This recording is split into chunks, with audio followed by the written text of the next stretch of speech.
ఏంటి అసలు పూజలు ఆమె స్వర్గానికి ఎందుకు వెళ్ళింది, మరి రేపే వెళ్ళిన స్వర్గానికి లేకుండా విశేష నియమం ఏర్పడిలో అగ్నిమాసం ఏర్పడుతుంది ఈ రోజులో. మరి రేపటి రోజు ఆమె స్వర్గం ఆ విషయాలు మనకి కార్తీక పురాణం అనే పెద్దలు విషయాలను వాళ్ళు సంక్షిప్తంగా మనం వివరించుకుందాం.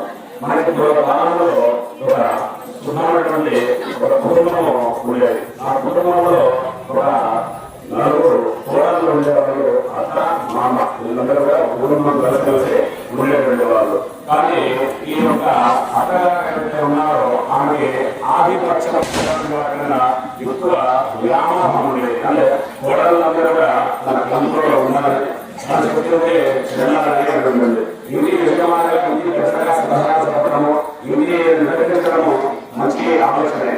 కానీ ప్రతిదానికి కూడా వాళ్ళు ఏం చెప్పిన వ్యతిరేకంగా మాట్లాడడము, వాళ్ళ చెప్తే చేయకూడదు. మంచిగా సరే ఏదైనా సరే వాళ్ళ చెప్తే చెప్పకూడదు అన్న ధోరణిగా ఉన్నట్లయితే అది ఒక ఆలోచించాల్సినటువంటి తత్వం ఉంటుంది అన్నమాట. వాళ్ళు మంచి చెప్పినా కూడా ఇవి నచ్చేది కాదు. ఇవి ఏం చెప్తే అదే జరగాల్సి వచ్చింది. అలాంటి తత్వం ఈయనకు మొదటి వాళ్ళు, రెండవ వాళ్ళు, మూడవ వాళ్ళు, ఇవి ముగ్గురు కూడా 8 మంది వాళ్ళే వచ్చారన్నమాట. ఈమె యజమానిలో పెట్టబడేది. అలాగే దైవం బ్రహ్మాండంగా వాళ్ళు ఈమె ఏం చెప్పినా కూడా ఏం చెప్పినా కూడా అసలు బ్రహ్మాండంగా చెప్పారు. మీరు అది ఇవి ఏం చెప్పి పొగడుతూ ఆమెలో చాలా 3 కోట్ల ఉంచేసేవారు అన్నమాట. ఇక అందువల్ల ఏమనుకుంటుందంటే ఆ ముగ్గురు కూడా అసలు అనుకూలంగా ఉన్నారనుకుంటుంది. మరి కొన్ని రోజులకి 4వ వివాహం ఉంది, ఆమె పేరు పోలేదు అన్నమాట. ఆ వివాహానికి వ్యక్తిగా అతనికి అడుగు పెట్టింది. అడుగు పెట్టిన లక్షణాల నుండి కూడా ఆమె యొక్క ధోరణి, ఆమె ప్రవర్తన ఈమెకి నచ్చదా. ఈమె నచ్చలేదని ఈ పెద్దవాళ్ళు ఈ ప్రవర్తన రాగలేదని వారు దేవత రాక్షసుడు వస్తారా, మంచి చెడుకు నచ్చుకుందా, న్యాయం అన్యాయానికి నచ్చుకుందా, నచ్చదు. అన్యాయానికి న్యాయం నచ్చలేదు వల్ల న్యాయం పెట్టడానికి కాదు. రాక్షసుడు దేవుడు నచ్చలేదని దేవుడు నచ్చుకోవడానికి కాదు. అలానే ఈ యొక్క పూజ యొక్క స్వభావం సంస్కరణలో అది వీళ్ళకి నచ్చలేకపోవడం అంటే ఈ స్వభావం కాబట్టి మంచిగా నిర్వహణ చేయాలి, పూజ చేయాలి, ఒకరి సహాయం చేయాలి, ఇరువురు సఖ్యతగా అవ్వాలి అటువంటి ధోరణి అమ్మాయి అమ్మాయి ఆ యొక్క శ్రేష్ఠి ఏంటంటే ముగ్గురు వేస్తే 20 వాళ్ళ కింద 18 వాళ్ళ మీద మూడు ప్రాణాల గురించి ఏమేమి మాట్లాడుతున్నామా, ఎవరైనా ఏ అసలు జరిగిందా, దాని అక్షరాలు చేద్దామా, వాళ్ళు ఒకటి చేస్తామా, ఈ కొద్ది ఈ తత్వాలు అన్నమాట. అక్కడ 3 కోడళ్ళు ఈ వాళ్ళ కాదు. మనకు అవసరం మనం చదువు చేసుకోకూడదు. వాళ్ళ తెలిస్తే సలహాలు ఇచ్చి వాళ్ళ కష్టాలను మనం దూరం చేయాలి. అటువంటి తత్వంలో ఉన్నటువంటి ఈ అమ్మాయి సరే ఇటువంటి అనేక రకాల మనస్తత్వాల మధ్య అద్భుతము సాగిపోతుంది. ఇలా సాగిపోతుంది. నాడు మనకి విధంగా 22 తారీఖు ఏమొచ్చింది, కార్తీక మాసం వచ్చింది. కార్తీక మాసం ఎలా వచ్చిందో వారికి ఒక కార్తీక మాసం వస్తుంది అన్నమాట. కార్తీక మాసం రాగానే మానవుడు ఏంటంటే కార్తీక వ్రతాన్ని మనం స్వీకరించాము. ఎందుకు స్వీకరిస్తున్నాం కార్తీక వ్రతాన్ని అంటే మనము ఈ 12 నెలలు కూడా సుఖ సంతోషాలతో వర్ధిల్లాలంటే, మనకు దోషంలో నివృత్తి ఇవ్వాలంటే ప్రకృతి శైలము మనం అనేక అవ్వాలి. ప్రకృతిలో మనం దశపోవాలి. ప్రకృతిలో మనం దశిస్తారు అనేక చెప్తున్నారు. ప్రాణకాల పొద్దున చీకటి సేవంటే ప్రకృతిలో కరెక్ట్ అవ్వదు. ప్రకృతి కరెక్ట్ అయ్యి చక్కగా మనం మన ఆరోగ్యంలో ఉత్సాహంగా ఉండడం. మనం జనగా చీకటి కలిస్తే ఇంటి పనులు గౌరవమై ఉంటుంది. ఇది చాలా ప్రశాంతంగా సంతోషంగా ఉంటుంది. అది ఏమో చేస్తే ఆరోగ్య చికాగా టెన్షన్ గజిబిజి వెళ్ళిపోతుంది అన్నమాట. అందుకే కార్తీక మాసం అంటే ప్రకృతిలో కనెక్ట్ అయ్యేటువంటి ప్రాబ్లం. ఈ మాసం ఏ మాసం ప్రకృతి కనెక్ట్ అవ్వాలి. ఈ మాసం ఎందుకు అవుతుందంటే ఈ వర్షం ఎక్కువగా శరత్తులు అవడం వల్ల మనుషులు ఎక్కువగా వర్షాలు ఎక్కువగా ఉంటాయి. తద్వారా కూడా వర్షాలు వెళ్ళి నేల చిత్రశక్తిగా ఉండి చెట్లు అన్ని కూడా చిల్లులు పెట్టి ప్రకృతి రకాల సస్యశ్యామల ప్రశాంతంగా ఉంటుంది అన్నమాట. ఎక్కడ పడినా కూడా మనిషికి ఆహారమైనటువంటి అత్యంత విశేషమైన అవసరము నీళ్లు. ఆహారం లేకుండా మనిషికి చాలా రోజులు వచ్చింది. నీరు లేకుండా కలిసిమో ఒక రోజు 24 గంటల కూడా మనం మంచినీళ్ళు తాగకుండా ఉండదు. మన శరీరంలో 70% నీరే ఉంటుంది అన్నమాట. అలాగే మన అభిమానం కూడా 3 దిక్కుల నీళ్ళు చతుష్కారం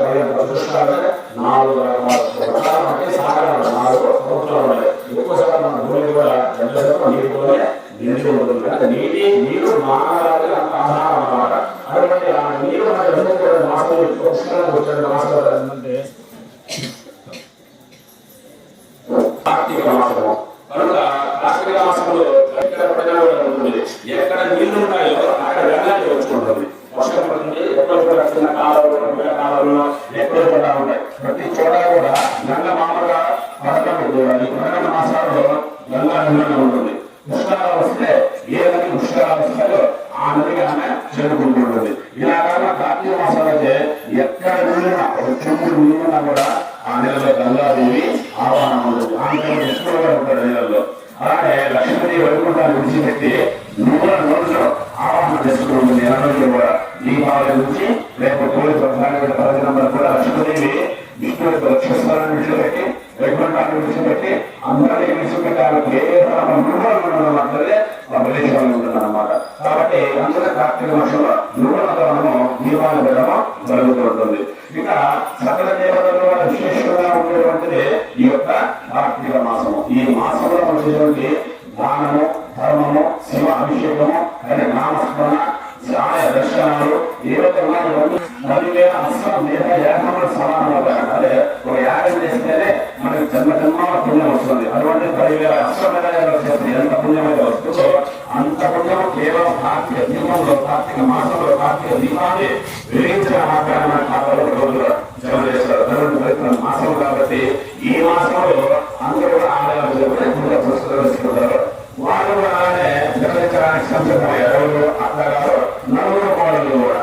కానీ అక్కడ ఏం చేసిందంటే ముగ్గురు కోడలు తీసుకొని 4వ కోడని కోడి కాస్త అక్కడ పెట్టేసింది. ఏమైనా అక్కడ నేను కూడా ఆలయానికి వస్తాను, కార్తీక మాసం ప్రారంభం అంటే కదా అక్కడ దీపాన్ని వెలిగించుకుంటాను నేను. ప్రతిరోజు పుష్కరాలంలో ఈశ్వరుడు అత్యంత ఇష్టమైన సమయం అంటే అద్భుతం సాయంకాలం టైం అంటే ఈశ్వరుడు అద్భుతం అన్నమాట.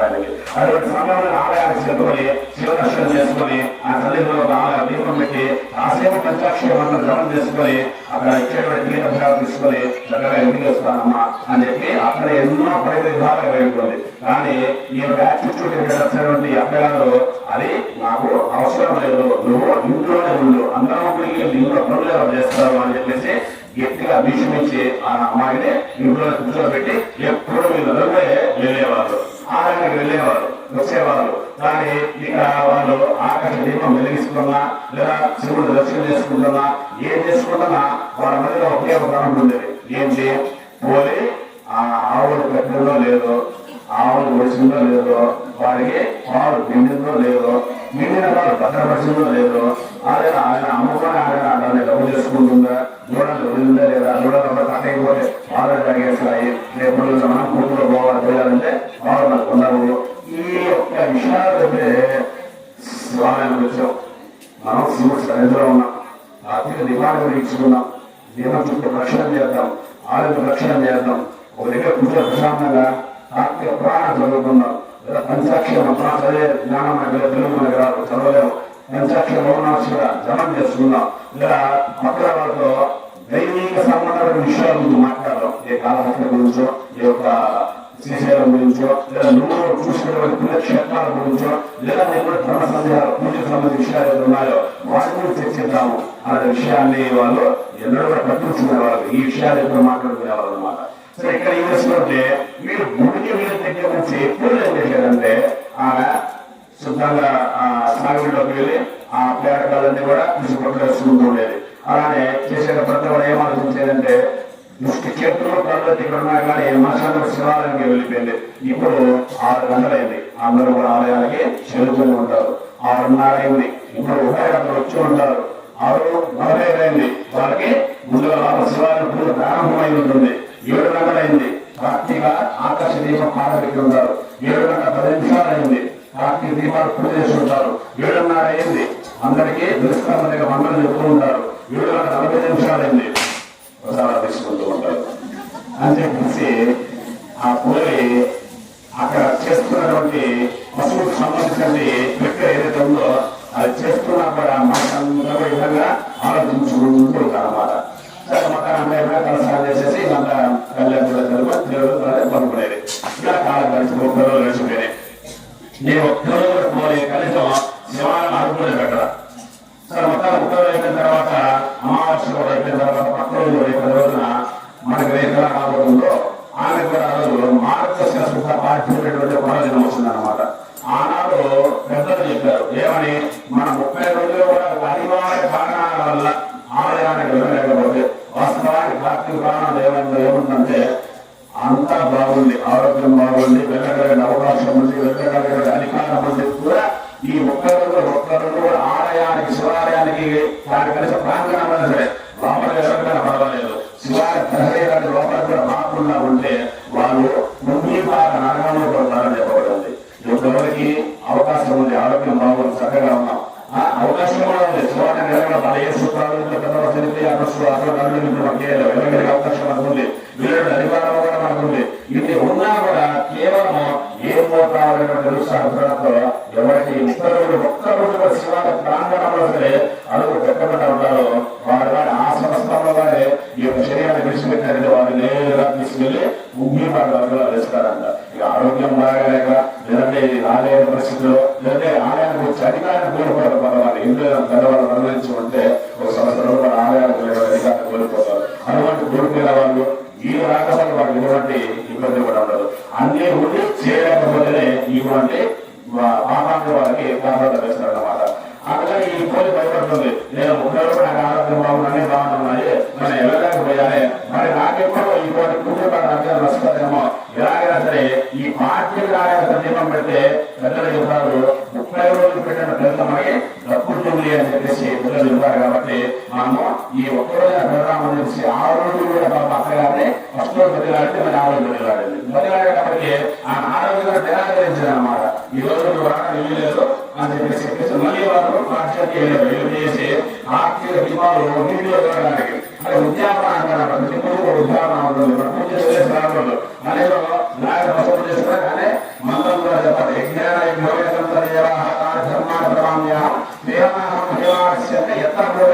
ప్రవేశయామి.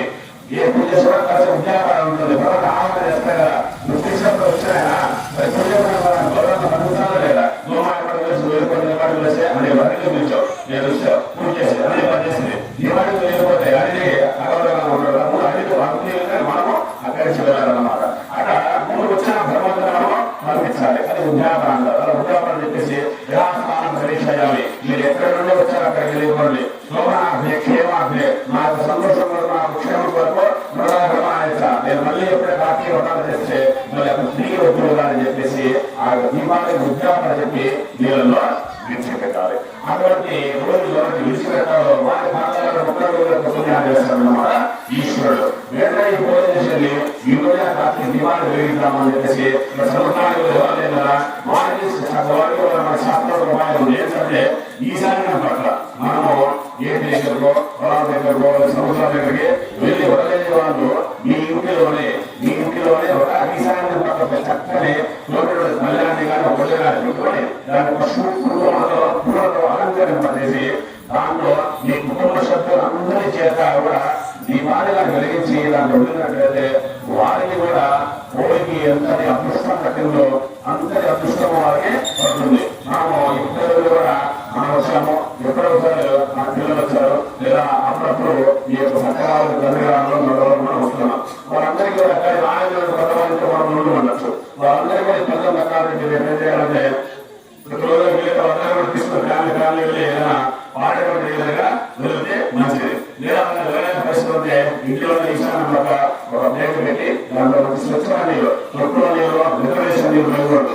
అక్కడికప్పుడు బోరింగ్ ద్వారా కొట్టినదే మోటార్ వేసి జీవన చెప్పినప్పుడు బయటికి వస్తాయో ఆ నీటిని మనసానికి దాంట్లో పోయాలి. పసుపు కుండాలని సక్షంగా వేసి అలంకరింపజేసి మీ అందరి కుటుంబ సభ్యుల చేత నీళ్ళు తీరే దగ్గర లేదా నిమ్మకాయ కూడా తీసుకోవచ్చు. లేదా ఒక శాస్త్రాలు కలిసి దీపాన్ని పెట్టి నీళ్ళ తీరే విధంగా పెట్టి కూడా వెలిగించవచ్చు. వెలిగించుకోవచ్చు. అలా వెలిగించి ఆ తర్వాత ఈశ్వర ఆరాధన చేయడంలో కార్తీక వ్రతము పూర్తవుతుంది. ఈ అమ్మాయి కూడా ఏం చేసిందంటే ఇక అత్తగారు అమ్మాయి కాబట్టి వాళ్ళు ఎవరు చేసుకోవాలి పాట ఉంటుంది కాబట్టి కాలం బాగా తిరిగేది అన్నమాట. సిరిగి కావాలంటే కూడా ఎక్కువ వెన్న దానికి పట్టేసింది. ఆ వెన్న కూడా బాగా గీకి తీసి రాసింది. వెనకాసి వస్తుంది ఒక నెయ్యి వస్తుంది అన్నమాట. ఆ నెయ్యిని తీసుకొని ఒక ఇంట్లో చిన్న పగిలిపోయే ఆల్రెడీ వంటలో కుండలు ఉంటాయి కదా, ఆ నెయ్యి తీసుకుని వచ్చి తులసి కూడా దగ్గర పెట్టి ఆ నెయ్యి వేసి ఒత్తి కూడా లేకుండా తీసుకెళ్ళి ఎక్కడ నిర్మాణం చేస్తుందని చెప్పేసి ఒత్తులు నూనె అగ్గి పెట్టి అన్ని కూడా అక్కడ చేశారు మీరు కావాలి తీసుకెళ్ళిపోయారు అన్నమాట. ఒత్తు కూడా ఎక్కడ తన పల్లెటూరు నుండి పూసలు ఉంటాయి కదా ఆ దానాన్ని కూడా తీసి వృత్తిగా చేసి దాంట్లో వేసి చక్కగా వెలిగించి ఒక నమస్కారం పెట్టుకుంది. ఎప్పుడైనా నమస్కారం పెట్టుకుని 3 లక్షల దేశంలో ఆకాశంలో గ్రహణమైనటువంటి ఒక మెరుగులు వచ్చాయన్నమాట. ఏంటన్నమాట ఆకాశం చూస్తే ఆకాశంలో మంచి పుష్పక విమానం భూలోకానికి వస్తున్నది. ఆ పుష్పక విమానము నేరుగా ఆ యొక్క గ్రామంలో చేరుకుంది. ఆ గ్రామంలో నుంచి ఆ యొక్క పోలి ఉండేటువంటి స్థల ఇల్లు దాని దిక్కుగా అది ప్రయాణం అవుతుంది అన్నమాట. అని అందరూ గమనించి ఈ అత్తగారు చెప్పారు, ఇదిగో అమ్మ మీ పేపర్ పెట్టుకుని వీళ్ళు వీటిని పుష్పక విమానం పోతుంది. మా తల్లి 30 రోజుల పాటు ఆలయానికి వచ్చి ప్రతి రోజు కూడా దీపం పెట్టారు. ఇక విప్లవం వస్తుందమ్మా ఈ నలుగురు కోటలు కూడా ఎక్కేసి చక్కగా వెళ్ళండి ఇంకా వైకుంఠాన్ని అని చెప్పేసి ఏ కోట చూడటం మేము కలుసుకుంటాము మీరు బయలుదేరని చెప్పేసి చెప్పింది. ఈ లేక దీపంలో పెట్టేసి పుష్ప విమానం లేకపోతే ఏదైనా బస్సు వెళ్ళిపోతుందని చెప్పేసి కలిగించినట్టుగా అలా అలా అమలు పడి నీళ్ళు పడ్డని కూడా పట్టుకొని మొత్తానికి ఇంటికి కూడా చేరుకున్నారు అన్నమాట. ఈ చేరడానికి ఇంటి దగ్గర ఆ పుష్పం దిగడము దాంట్లోంచి బాగా చాలా ఆశానుభావులైనటువంటి సర్వసుందరమైనటువంటి ఆశానుభావులైనటువంటి జీవితులు ఇద్దరు కూడా నడిచి దిగడము ఆమెలో తన కొడుకు గౌరవంగా ఆ పూలని స్వర్గానికి తీసుకురావడానికి పుష్పకం తీసుకొచ్చామని చెప్పడం జరిగింది. అప్పుడు అడిగింది స్వామి నేను ఎప్పుడు నియమట్లేదే నేను గురిగా అనేదే మరి నాకు ఎన్నో అదృష్టంగా కలిగింది స్వామి మీరు పొరపాటు ఇంకో ఎక్కడ వచ్చాడేమంటే లేదమ్మా నేను చక్కగా చిన్న చూసుకుని వచ్చాము నీ దగ్గరికి పంపిన మా గురువు శ్రీహరి గారు చెప్పారు కాబట్టి నేను తీసుకుని వచ్చామా నువ్వు పడదా ప్రతిరోజు కూడా మానసిక పూజ చేశావు. ఏం చేశావు? మానసిక పూజ చేశావు. దీపం పెట్టడం కాదు ప్రధానము, దీపం ఎక్కడ ఉన్నామంటే ప్రధానం కాదు. నువ్వు ఎక్కడ ఉన్నా సరే మానసిక పూజ చేయొచ్చు. మనుషులు కానీ నువ్వు నేను శివాలయంలో ఉన్నానంటే నువ్వు శివాలయంలో ఉన్నట్లే. నేను రాత్రి పెట్టాలని మనసులో భావన చేస్తావు పెట్టినట్లే. ఇట్లా నువ్వు మానసిక పూజ చేసావు. నువ్వు ఇంట్లో పెట్టుకుంటున్నా ఆవుపాలు పెట్టుకుంటున్నా గుడ్డలు కట్టేసుకుంటున్నా ఏం చేసుకుంటున్నా కూడా ప్రతి క్షణంలో ఆలోచించి ధ్యానించంటే శివాలయం గురించి ఆలోచించు. ప్రతి క్షణంలో చూసేది ఏంటంటే శివుని దర్శించు. ప్రతి కార్యక్రమంలో కూడా ప్రతి రావులో కూడా ప్రతి ఒక్క గతి మోపులో అన్నింటిలో నువ్వు శివుని దర్శనం చేసుకున్నావు. అట్లా అన్నింటిలో కూడా నువ్వు శివుని దర్శకుడు కార్తీక వ్రతాన్ని 30 రోజులు కూడా చేసిన ఫలితం నీకు దక్కింది. ఉండేది ఆలయంలో అయినా మానసిక పూజ లేకుండా దేవుడు పెడుతున్నా ఎప్పుడో ఆలోచిస్తూ ఏదో విషయాలు మాట్లాడుకుంటున్నటువంటి మీ అత్తగారికి వాళ్ళ యొక్క వాళ్ళందరికీ కూడా ఈ ఒక పనులు కట్టలేదమ్మా అని చెప్పేసి చెప్పడం జరిగింది అన్నమాట. అంటే మనం గమనించిన విషయం ఏంటంటే మనం చేస్తున్న పూజ ఎక్కడ ఉన్నా కూడా ఆశ భాష కర్మాన్ని చేయాలన్నమాట. మనము ఒక్కరోజు చేసినా కూడా ఆ పూజ చాలా ప్రశాంతంగా అద్భుతంగా దైవాంతంగా మనము చేయాలి. ఎంతసేపు పూజలో మనం ఉన్నామనే సమస్య కాదు, ఎంత మనుషులు శివాలయం ఆలయంలో ఉన్నామని గంటలు ఏదో విషయాలు మాట్లాడుకోవడం కంటే కూడా 10 నిమిషాలు ఉన్న దైవనామస్మరణ చేస్తూ పురాణాలు వింటూ చక్కగా శివనామస్మరణ చేస్తున్నాము గడపాలన్నమాట. అలా గడిపాలి కాబట్టి నీకు అదృష్టం పట్టింది అని చెప్పేసి వాళ్ళు చెప్పడం జరిగింది. విష్ణువే బాగుంది కాబట్టి ఆయన కూడా సంతృప్తమయ్యి ఆ యొక్క పుష్పక విమానంలో ఎక్కిందన్నమాట. ఆ లెక్కన దేవతలు కూడా ఎక్కి కూర్చొని పుష్పక విమానం పైకి లేపుతున్నారు. ఆ లేపినప్పుడు పుష్పక విమానం పోతుండగా ఈ అత్తగారు సవాలనుకుంటున్నారు లేకపోతేశారు. మీరు ఆటకు ఆలస్యమైనప్పటికీ దేవతలు వెయిట్ చేయలేక మా అప్పట్లో మనం కూడా ఆయన పేరు కదా వాళ్ళు కూర్చున్నారు. అత్తగారు నువ్వు వచ్చేసే మళ్ళీ అని చెప్పేసి ఆమెకి ఇచ్చేసినట్టున్నారు. ఈ భావన చేసి స్వామి మేము వచ్చేసాము ఆగండి అంటున్నారు. మీరు వెళ్ళిపోతున్నారు చెప్పేసి ఏం చేద్దామని చెప్పేసి ఆ పుష్ప విమానానికి బంగారు చైన్ ఎలా ఉంటుంది, ఆ పుష్ప డిజైన్ ఉంటుంది, బంగారు చైన్లు ఉండే వారికి ఆ చైన్లని వాళ్ళు ఎగిరి అలా పట్టుకున్నారు అన్నమాట. దాంతో ఎగిరిపోవాలని చెప్పేసి అది గమనించిన ఈ దేవభూతులు ఏం చేశారంటే పక్కనే ఉన్నటువంటి కొన్ని కర్రలు తీసుకొని వాళ్ళు ఉంటారు. ఎందుకు చైన్ వదిలేదాకా పడతామన్నమాట. దాంట్లో ఎక్కువ చైన్ వదిలేసి నిలబడ్డారు, నిలబడ్డారు. అప్పుడు వాళ్ళకు దేవతలు పైకి వెళ్ళి చెప్పారు, మీరు 30 రోజులు ఆరాధనకు వెళ్ళినప్పటికీ కూడా మానసికంగా చేయలేదు కాబట్టి నీకు ఆ ఫలితం దక్కలేదమ్మా. ఈ కోరలు ఇంజనులా కూడా మానసిక పూజ చేస్తుంది కాబట్టి ఆమె జరిగింది. అలానే మార్గశిర మాసంలో ఈ రోజు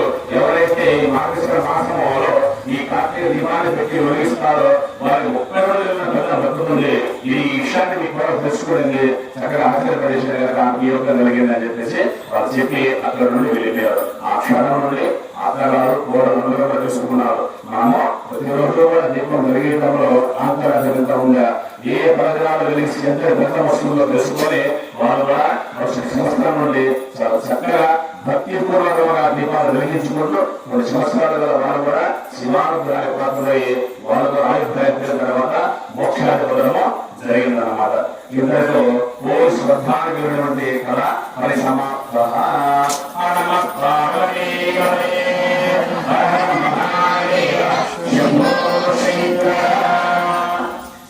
అందరూ శక్తి ఉన్న వాళ్ళు ఎక్కడైనా ప్రాణాలు కానీ ఏడు కానీ సూర్యోదయంలో పాటు చేస్తున్నారు. మంచిదమ్మా ఇలా ఇబ్బంది కూడా 20 చేసుకోవడానికి లేదు.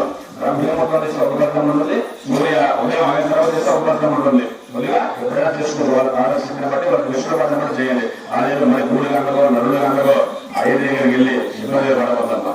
80 గంటల సంచారం ప్రాణం ఆయన వెళ్ళండి, మరి 2 గంటలకు 3 గంటలకు వెళ్ళి నిలవాలి. కాబట్టి 80 తర్వాతే మన సేఫ్టీ కూడా చూసుకోవాలి. కాబట్టి 80 మధ్య సంచారం ప్రారంభమైన తర్వాతే అందరూ గుంపుగా వెళ్ళి ఎక్కడండి. లేదు అవసరం లేదంటే చక్కగా ఇంట్లోనే ముందుగా స్నానం చేసి మీ వాళ్ళు లేచేటప్పటికల్లా ఈశాన్య పక్కనే ఒక 10 మంచి పల్లె పెట్టి నీళ్ళు పోసి అందరూ ఎంతమంది కుటుంబ సభ్యులు ఉన్నారో, ఒక 2, 3, 4, 5 ఎంతమంది ఉన్నారో అన్ని దీప సంసిద్ధం చేసి పెట్టుకోండి. ఎవరు లేచి ఒక్కొక్క మధ్యలో ముందు మామయ్య చేశాడు, ఆయన హాని చేశాడు, ఆయన వెలిగించేసి ఆయన పడిగా వెళ్ళిపోతారు. వెలిగించారు, స్కూల్కి వెళ్ళాలి, ముందు వాళ్ళు వెలిగించేసారు. అట్లా ఎవరు చేత చేస్తే వాళ్ళు వెలిగించారు. మరి పసిబడి ఉంటారు, దేవుడు సోఫ్ట్వేర్ అనమాట. ఎవరు ఓడటానికి అనుకున్నారు వస్తారు, ఆ రోజు వస్తారు. అందరూ చేస్తారు, మరి పసిబడి వాటికి వెలిగిస్తారు. వాటి పేరు చెప్పి మీరు వదిలిపెట్టండి.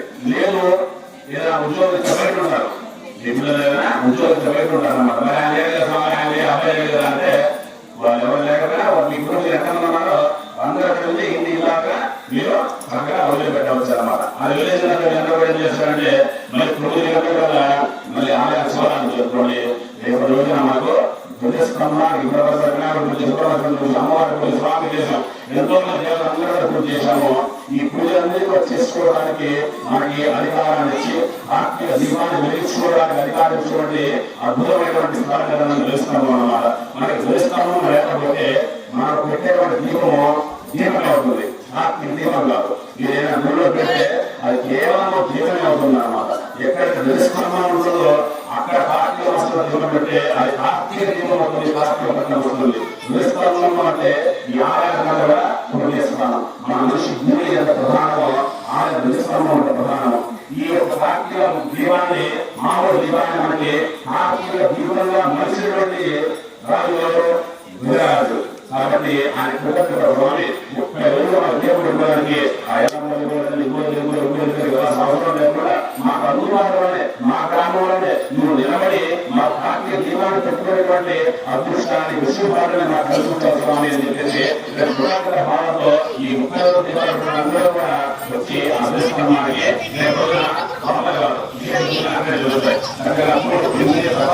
సేవలైతే అన్ని పూలు కూడా తీసుకోవాలండి.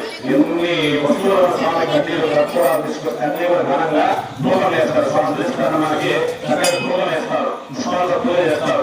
అలాగే కొబ్బరికాయలు తీసుకొని స్వామివారికి ముట్టుకొని ఈ యొక్క మొక్కుబడిలో తీసుకొని ఆ యొక్క ఇవి ఆశీస్సులు స్వామి యొక్క ఇవి ఆశీస్సులు ఉన్నది. ఈ సందర్భంగా విశేషంగా ఉంటుంది. అలానే వచ్చినటువంటి భక్తులందరికీ కూడా ఎవరి సంవత్సరంలో పూజ కార్యక్రమం నిర్వహించడమే కాకుండా ఈ దసరా వినియోగ కార్యక్రమం కూడా ఉంటుంది. కాబట్టి రేపటి ధ్వజస్తంభ పూజకు ప్రతి ఒక్కరు వచ్చేసి రాజేంద్ర స్వామి వారిని చక్కగా తిలకించి రేపు అందరూ గ్రహణాలంటే 3 తీసుకురావాలని సమర్పించండి. అందరి సమక్షంలో మీ అందరూ చూస్తుండగా మనం ఆకాశ దీపాలని ఈ రోజులు కూడా 30 రోజులు పాటు 30 రోజులకి రోజు 8 గంటలు ఉంటాయి. మనకి 20 లెక్కేసుకుంటున్నాం, 24 గంటలు ఉంటాయి. ఈ 24 గంటల్లో కూడా ఆ ధ్వజస్తంభం పైనే ఆయన ధ్వజస్తంభం దగ్గరగా ఉంటాడు.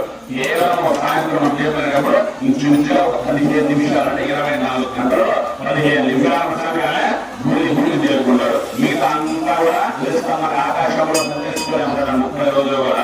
అటువంటి ఆయన రేపు రోజున సాక్షి ఈ సంవత్సరానికి మళ్ళీ సంవత్సరాలు చెబుతూ ఉంటారు. ఈ సంవత్సరానికి భూమిని తెలుపుకోగలుగుతారు అనమాట. అటువంటి దృశ్యాన్ని మనం ఆకాశం నుంచి భూమికి చేరుకోండి. ఆ కార్తీక దామోదర స్వామి ఎలా దిగుతారు, ఆ యొక్క వర్ణన, ఆ యొక్క దృశ్యాన్ని కూడా చూసి ధరించవలసిందిగా ప్రతి ఒక్కరిని కూడా తెలియజేయడం అన్నది. మరి ఇప్పుడు ఏకహారతి ఇస్తారు. ఆ హారత మంగళహారతి అయిపోతుంది. తర్వాత మనం ఎప్పటిలాగానే కార్తీక మంగళం చెప్పుకుందాం. కార్తీక మంగళము ఈ రోజు చెప్పేటువంటి మంత్రమే ఈ యొక్క క్రోధినామ సంవత్సరానికి కాదు. ఈ క్రోధినామ సంవత్సరానికి కాదు ఇది ఆ గమనిక రాబోయేటువంటి నూతన సంవత్సరంలో మరి కార్తీక మాసం ప్రారంభం వచ్చే ఆ రోజు కార్తీక పాఠ్యం నాడు మరలా ఈ మంత్రము మనకి జగద్గాతను కూడా ఈ లోకమంతా నిర్మలిస్తుంది. అప్పటి వరకు కూడా ఈ మంత్రము వినపడుతున్న మన లోకంలో మరి సంవత్సరంలో వినపడాలి ఈ మంత్రం. అందులో వినపడాలంటే మనం ఏం చేయాలి? ఎత్తిగా వలితే అది సంవత్సరంలో వినపడుతూనే ఉంటుంది, మనకు మోగుతూనే ఉంటుంది. ఓకేనా?